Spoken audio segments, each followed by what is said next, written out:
Hello, everyone. Before I start, I'd like to thank Children of the Setting Sun Productions for having me here and allowing me the honor to speak. Here we are, gathered in celebration of this tiny garden of a planet that we call home. All known life contained on our little blue spaceship hurling through space and time. My name is London Fletcher, and I'm 14 years old. I've been an active advocate for about 8 years now, which means that I've been doing this longer than I haven't. I am the principal researcher at aquaticresearch.org and research assistant to Dr. Ingrid Visser of the Orca Research Trust in New Zealand.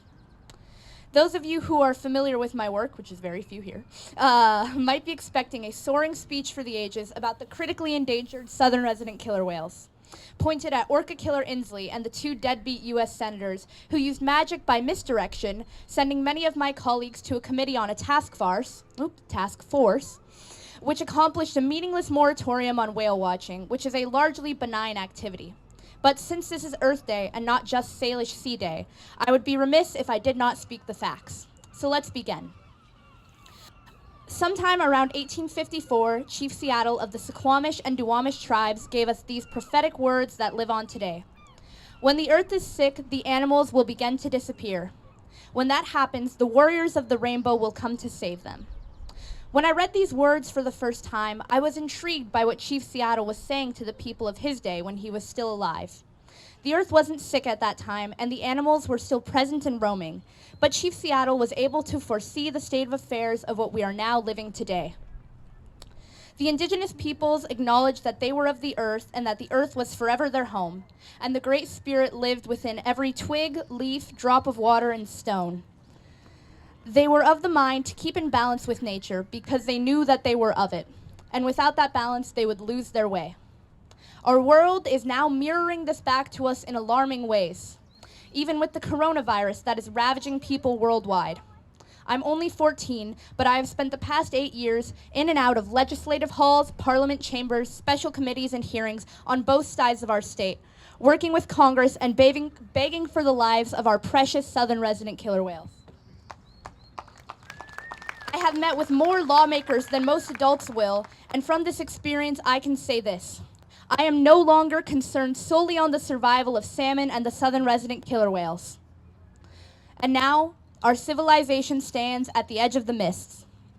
I see a world in terror of a small man with outsized rage as he commits genocide and war crimes on the people of Ukraine as the world braces itself, inching ever closer to World War III.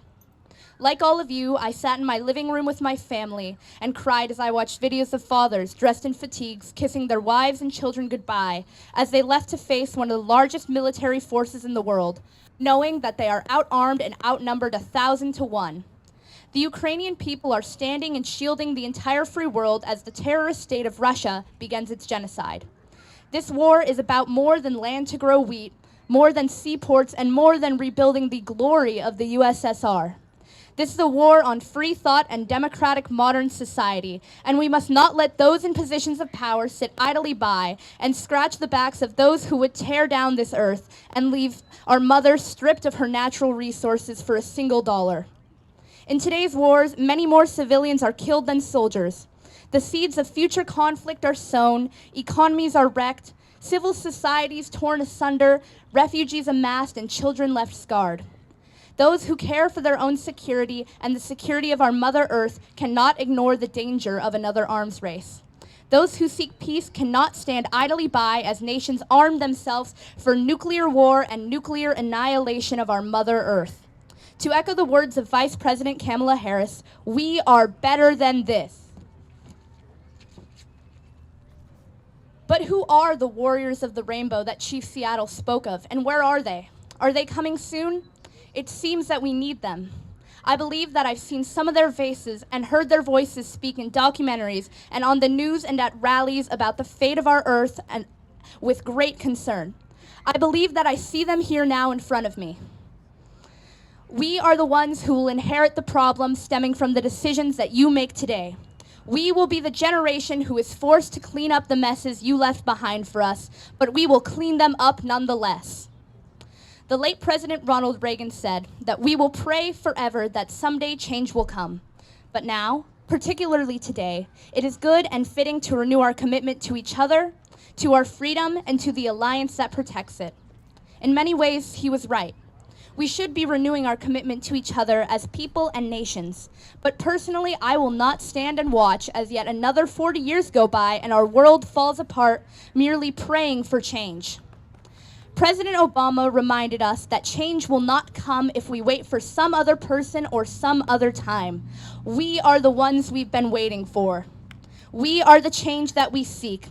We are Chief Seattle's warriors of the rainbow, and we will never give up the fight to protect our planet and our home. Thank you very much.